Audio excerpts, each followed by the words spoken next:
My friend FaceTimed me the other day, and they had a question for me and I had a question for them. They asked, "Do you think I'm crazy?" And I responded, "No, I don't think you're crazy."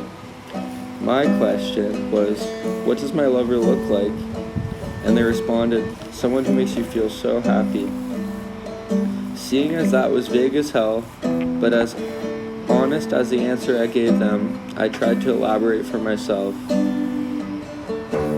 My lover is sexy, my lover is smart, my lover has likes and dislikes.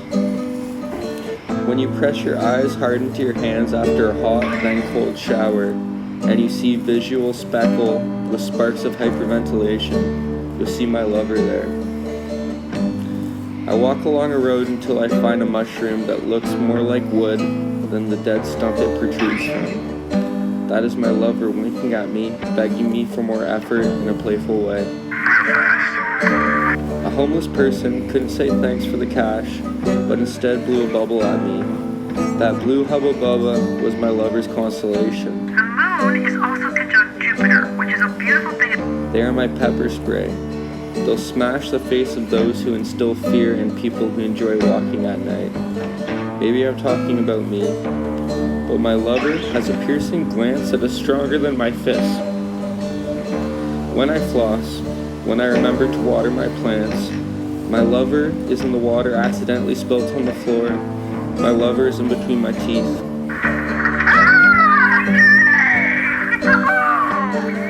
Going too far down Dundas, skating the town, my heart broke for a hungry ghost with a swollen stomach, with little brat branded below her belly button in cursive ink.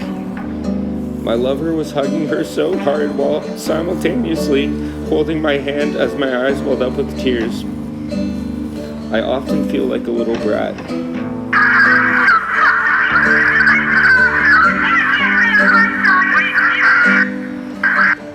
My friend Steve told me to envision each beat of the mala as baby Krishna's toes as I do my japa. He said it was so easy for him because he had a baby boy named James and he loved his perfect toes. Much too far out for me. But I caught the end of my lover's finger as I held Mardi Gras beads, which extended into their hand, and suddenly I was shaking my lover's hand eye to eye, standing on gravel in a parking lot close to train tracks. I was on my longboard, and I thought I saw another skater coming towards me, but it was just someone facing against the street, riding a mirage. The mirage being surfed on was my lover, Christopher Robin's shadow. When blues singers need a stool to play, underneath that stool may be a note with the name of my lover written on it, and it's written in fruit-scented smelly markers. In the same aisle of the dollar store, you can buy those smelly markers next to the trinket dinosaurs made of super absorbent polymer that grow 400 times in size if you put the Stegosaurus in the tub. I bet my lover thought about asking for help to find pencil sharpeners that were 2 aisles over, but decided they didn't mind the browsing.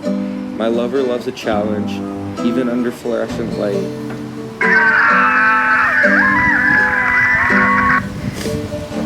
When I got mad at my stupid boss at my stupid job, my lover reflected to me in the foamy tap water stream at the hand sink, in the split instance where I had the chance to make amends and right my wrongs. And I remembered patience and I remembered grace, but I still lost my temper. And I saw my lover in that forked path, but the lazy river my lover wades down in a blown up tube is a branch called Stubborn Mercy. My hands sloppily thrashed to head back to the fork, and my lover was in the water that rose from the broken surface tension that caught the sunlight. I busted my knee longboarding at night and was too tired to properly clean the wound. When I woke up, my lover's face was illustrated into the bedsheet with the medium of blood and ooze, like the face of Jesus on the veil of Veronica, a holy shroud, Our Lady Guadalupe.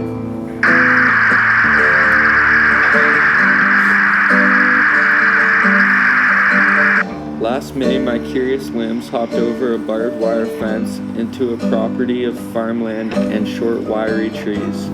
I found a place so peaceful I wanted to sit cross-legged and listen with my eyes closed to the property that I trespassed.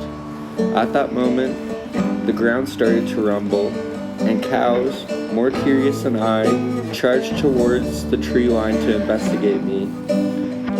I was so scared I ran for my life. But if I was braver, I'd take a sample of the hoof-dented soil and put it under a microscope. In that dirt, my lover's DNA would coil into the phrase, "I was scared too, darling." Wasn't that startling, my love?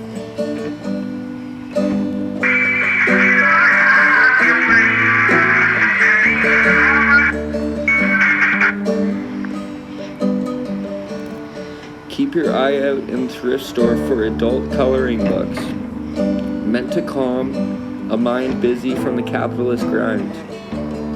Find a one where the connect the dots and Sudokus have already been half finished. Take a screwdriver and poke holes where those connect the dots have been made unneat and rip the page out. Go out on a clean palette of a starry night and hold the page up to the sky and position yourself where you'll see a star shining through every hole. You'll see my lover most clearly there.